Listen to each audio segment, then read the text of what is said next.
Hello everyone, welcome back to our YouTube channel.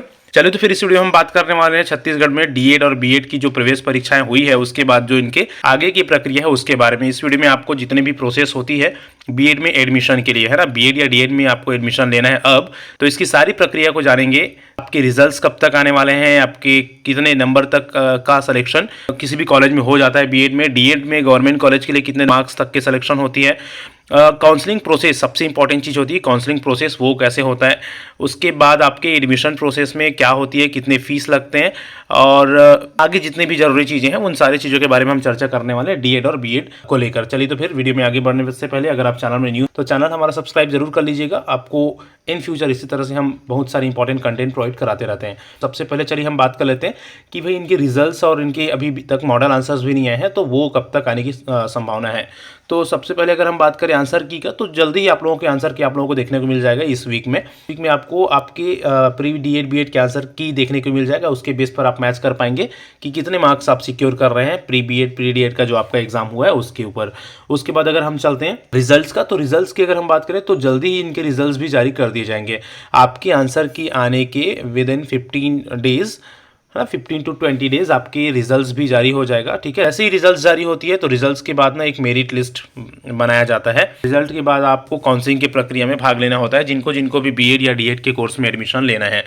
ठीक है, तो काउंसलिंग की प्रोसेस के बारे में हम बात करते हैं। सबसे इंपॉर्टेंट बात तो ये हो जाती है कि जो बीएड है ना, बीएड का जो पाठ्यक्रम है उसमें सिर्फ वही कैंडिडेट एडमिशन ले सकता है जिसने प्री बीएड का एग्जाम दिलाया है। भाई ऐसे बहुत सारे स्टूडेंट्स होते हैं, बहुत सारे लोग होते हैं जो ये क्वेश्चंस करते हैं कि मैं प्री डीएड या बीएड के एग्जाम नहीं दिला पाया, ठीक है, तो क्या उसके बिना भी मैं डीएड या बीएड में एडमिशन ले सकता हूँ? आप डीएड या बीएड में तभी एडमिशन ले पाएंगे जब आपने प्री एग्जाम दिलाया है। बाकी आपके कितने मार्क्स आए हैं क्या है ये तो फिर बात की बात है, प्री एग्जाम दिलाना जरूरी होता है। ठीक है, तो पहले ऑनलाइन आवंटन जिसको काउंसलिंग बोला जाता है उसके बारे में पहले बात कर लेते हैं। उसके बाद हम बातें करेंगे कि कितने नंबर तक आपको कोई भी कॉलेज मिल जाएगा, कॉलेज की फीस क्या होती है, और आगे चलिए देखते हैं। तो आवंटन प्रोसेस जो होती है, काउंसलिंग का जो प्रक्रिया होता है उसके लिए क्या होता है, प्रावीण्य सूची की घोषणा के पश्चात संस्थाओं में प्रवेश आवंटन विधि से किया जाएगा। मेरिट सूची होती है उसके पश्चात ऑनलाइन विकल्प फॉर्म भरते समय उम्मीदवार आवश्यक, देखो एक बहुत ही इंपॉर्टेंट चीज ये हो जाती है कि काउंसलिंग के समय आपको कौन कौन से दस्तावेज लगते हैं, ठीक है, कौन कौन से डॉक्यूमेंट्स लगते हैं वो भी आगे हम चर्चा करेंगे।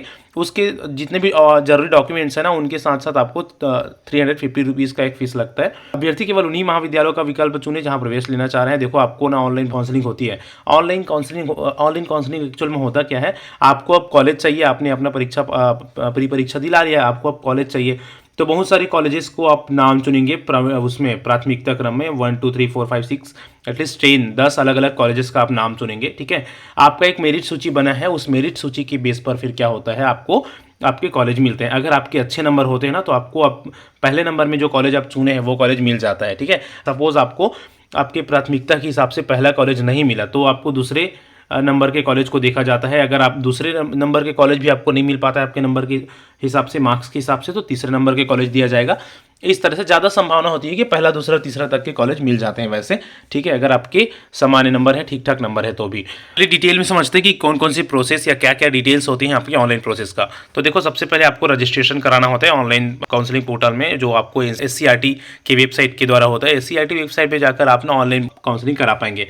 ऑनलाइन काउंसलिंग बेसिकली होता क्या है, आपको क्या करना होता है, चॉइस फिल करने होता है नंबर्स के हिसाब से कि आप कौन से कॉलेज चूज करना चाह रहे हैं। ठीक है, आपको एटलीस्ट 10 अलग अलग कॉलेजेस का नाम देना पड़ेगा जिसमें आप एडमिशन लेना चाह रहे हैं। आपको आपके मार्क्स के हिसाब से फिर वहां पर एडमिशन मिल जाएगा। ठीक है, अगर आपके अच्छे नंबर है तो आप पहले नंबर में जो कॉलेज चूज किए हैं ना वो कॉलेज मिल जाएगा। अगर आपके अच्छे नंबर नहीं है तो दूसरे नंबर या तीसरा नंबर, बेसिकली 1 2 3 तक कॉलेजेस मिल जाते हैं अगर आपके ठीक ठाक नंबर है तो। ठीक है, 3 अलग अलग चरणों में काउंसलिंग की प्रक्रिया होती है। आप लोगों को बता दूं मैं, 3 अलग अलग चरणों में काउंसलिंग की प्रक्रिया होती है। अगर पहली काउंसलिंग प्रक्रिया में या पहली जो काउंसलिंग फर्स्ट फेस होती है उसमें अगर आपका नाम नहीं आता है तो आपको दूसरे फेस में भी काउंसलिंग कराना होता है। ठीक है, इस चीज़ का आप विशेष ध्यान रखेंगे।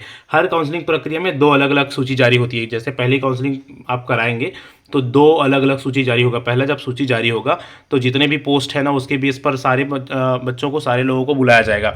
मान के चलो किसी कॉलेज में 100 पोस्ट है तो 100 लोगों को बुलाया जाएगा। ठीक है, उसके बाद उन 100 लोगों में सभी तो ज्वाइन नहीं करते उस कॉलेज को, कई करना चाहते, कई नहीं करना चाहते।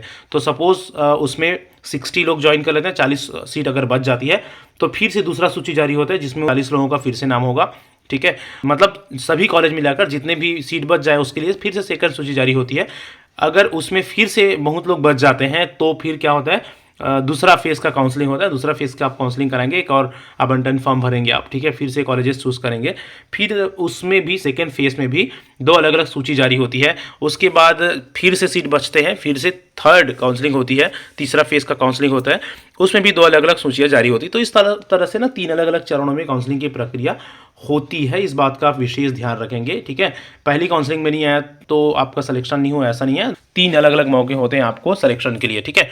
तो इस तरह से ये तो हो गई काउंसलिंग की प्रक्रिया। काउंसलिंग में आप भाग लेंगे, उसके हिसाब से आपका फिर आपको कॉलेज मिलेगा। अगर बात करें कट ऑफ मार्क्स का, मतलब कितने नंबर तक आपको किसी भी प्राइवेट कॉलेज में, एटलीस्ट देखो गवर्नमेंट कॉलेज तो सिर्फ एक ही है रायपुर में, ठीक है, 100 सीट्स के अराउंड 100-200 सीट्स होगा वहाँ पर। तो जो टॉपर्स होते हैं सिर्फ उन्हीं को गवर्नमेंट कॉलेज मिलते हैं, तो गवर्नमेंट कॉलेज का ज़्यादा स्कोप नहीं रहता बीएड में, आप प्राइवेट कॉलेज ही मिलने की संभावना ज़्यादा होती है, ठीक है।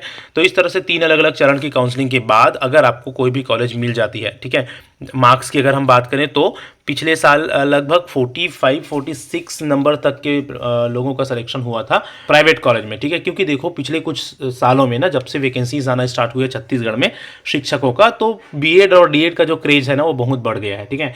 बीएड और डीएड करने वालों की संख्या बहुत ही ज़्यादा हो गई है, तो इस कारण से फॉर्म भी बहुत ज़्यादा आते हैं और कॉम्पिटिशन भी बहुत ज़्यादा हो गया है। इसलिए अगर हम बात करें बीएड करने वालों को, तो बीएड करने वालों की संख्या बहुत ही ज़्यादा हो गई, इस कारण से थोड़ा सा कंपटीशन बढ़ा है। अगर आपके 45 प्लस मार्क्स आते हैं एटलीस्ट, तभी आपका सिलेक्शन हो पाएगा किसी भी प्राइवेट कॉलेज में भी, ठीक है। नहीं तो आपको प्राइवेट कॉलेज भी नहीं मिल पाएगी, ऐसा 1-2-3 साल का रिकॉर्ड है। इस साल देखते हैं क्या होता है, लेकिन फिर भी आपको 50 के आसपास तो नंबर लाने ही पड़ेंगे अगर आपको आखिरी चरण तक कोई भी कॉलेज चाहिए तो, ठीक है। 50 नंबर आप मान के चलिए, 50 प्लस मार्क्स लाएंगे तभी आपको प्राइवेट कॉलेज लास्ट तक कोई भी मिलेगा, ठीक है।